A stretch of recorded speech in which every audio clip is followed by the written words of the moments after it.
So another important factor in the world of science, or rather just the existence of life and the origins of it, it seems like the more we uncover, it seems like there's always more out there than we'll ever know, considering the fact that, how old the universe really is, or just all the infinite possibilities, So at a faster rate, it seems like, at a ratio of how much we learn versus like all the stuff that has yet to be uncovered, it seems like the stuff that has yet to be uncovered, it's just multiplying and multiplying. So the endless possibilities really are endless, no matter how many things we uncover at a much slower rate than that is, what's out there beyond Earth. And, I always tell people the same thing, if we were to take into consideration trying to figure out the origins of life, we have to look beyond the stars and the infinite dimensions and the infinite universes, assuming that there's more than one universe, which I do believe. Because, hey, if it can happen once, it can probably happen again. So, if you can believe that there's one universe, as well as like more than one planet, more than one star, more than one galaxy, and it seems like all these things just have like their own infinite cycle, you can also believe that, that there's always going to be something else out there that we don't know. And as long as humans have never been everywhere, because the days of Star Trek are ahead of us, are almost to the point where we'll be, maybe not in this lifetime, but one of these days we'll be traveling to other planets and just meeting allies and fighting other planets. But it'll be really interesting to see what we don't know that has always existed. And one of these days we'll be able to go to Mars one day, and we'll be able to go, and maybe even go to Venus before it gets engulfed by the sun.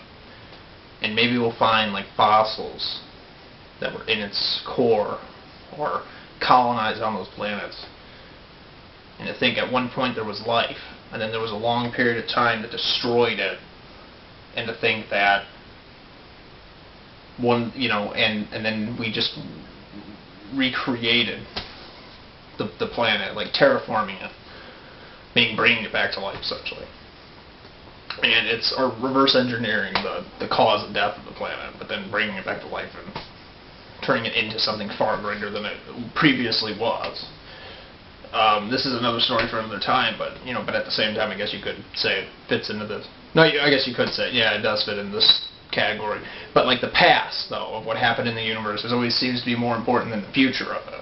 Well, both of them are important, but it seems like when you think about, the history of the universe, again, not based off religion, but rather based off, just what science has shown.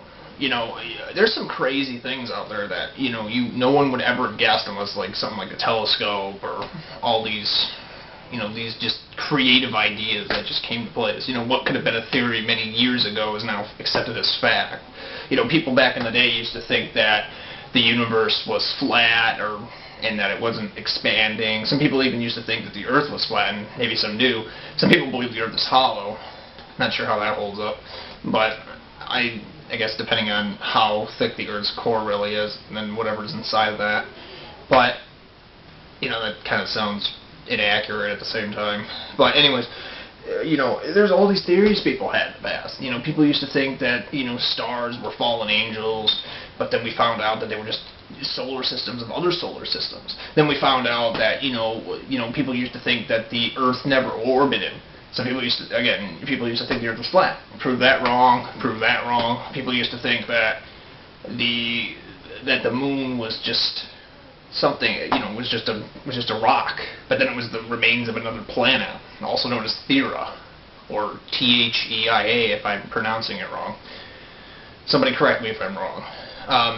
It's crazy to think like all these, and then there's even this other theory where, even though Carl Sagan, like Carl Sagan used to say, we are the children of the stars, but like, and I mean, yeah, we came from space, obviously, but what I'm trying to say, though, is if we came from another planet, though, then there's probably a good chance that we came from the planet Theia, if it crashed into our planet, and then, the remains, or, just rocks flying in space somewhere, like the asteroid belt, like the one that's between Mars and Jupiter, not the one that's between Uranus and Neptune.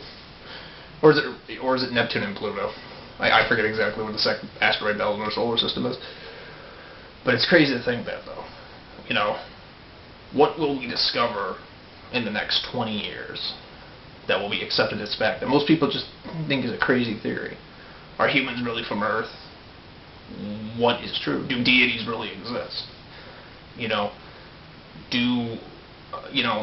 what is true that humans don't know? Not necessarily saying they don't exist, like, not saying that, you know, like these things don't exist, but it's just, you know, with the fact that humans don't know everything versus what does exist, what is true.